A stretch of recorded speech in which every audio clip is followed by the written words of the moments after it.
ನಮಸ್ಕಾರ, ನೋಡ್ತಾ ಇದ್ದೀರಾ ನ್ಯೂಸ್ ಫಸ್ಟ್ ಬೆಂಗಳೂರು ಫಸ್ಟ್ಗೆ ಸ್ವಾಗತ. ನಾನು ಪ್ರೀತಿ ಆಕಾಶ್. ಮೊದಲಿಗೆ ಈ ದಿನದ ಟಾಪ್ ಹೆಡ್ಲೈನ್ಸ್.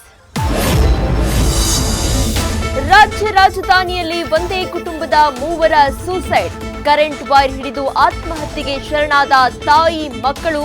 ಸಾಲ ಬಾಧೆಗೆ ಮನನೊಂದು ಸಾವಿನ ಹಾದಿ ತುಳಿದ ಕುಟುಂಬ. ಅಲ್ಲಿ ಇಡೀ ಕುಟುಂಬ, ಇಲ್ಲಿ 2 ವರ್ಷದ ಪುಟ್ಟ ಕಂದಮ್ಮ. ಕೌಟುಂಬಿಕ ಕಲಹಕ್ಕೆ ಮಗು ಕೊಂದು ಆತ್ಮಹತ್ಯೆಗೆ ಯತ್ನಿಸಿದ ಹೆತ್ತಮ್ಮ.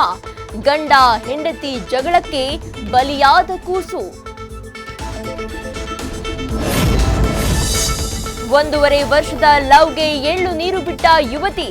ನೀನೇ ಜೀವ ಅಂದಿದವನಿಗೆ ಹಾಕಿಸಿದ್ದ ಕೊಲೆ ಬೆದರಿಕೆ. 3 ಗಂಟಿನ ನಂಟಿಗೆ ಕಾದಿದ್ದವ ಸೇರಿದ್ದು ಮಾತ್ರ ಸ್ಮಶಾನಕ್ಕೆ.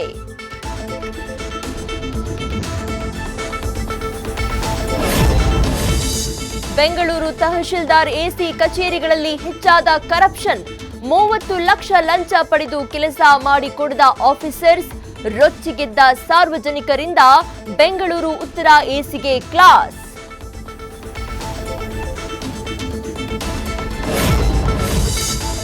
ಬೆಂಗಳೂರಿನಲ್ಲಿ ಮಹಿಳೆಯರಿಗೆ ಸೇಫ್ಟಿನೇ ಇಲ್ವಾ? ಒಂದೇ ದಿನ ಬೆಳಕಿಗೆ ಬಂತು 2 ಪ್ರಕರಣ. ಒಂದ್ ಕಡೆ ಮಹಿಳಾ ಪ್ರಯಾಣಿಕರ ಮುಂದೆ ಮೆಟ್ರೋ ಸಿಬ್ಬಂದಿ ದುರ್ವರ್ತನೆ, ಮತ್ತೊಂದ್ ಕಡೆ ರಸ್ತೆಯಲ್ಲಿ ನಿಂತಿದ್ದ ಯುವತಿಯನ್ನ ತಬ್ಬಿಕೊಂಡ ಧೂರ್ತ.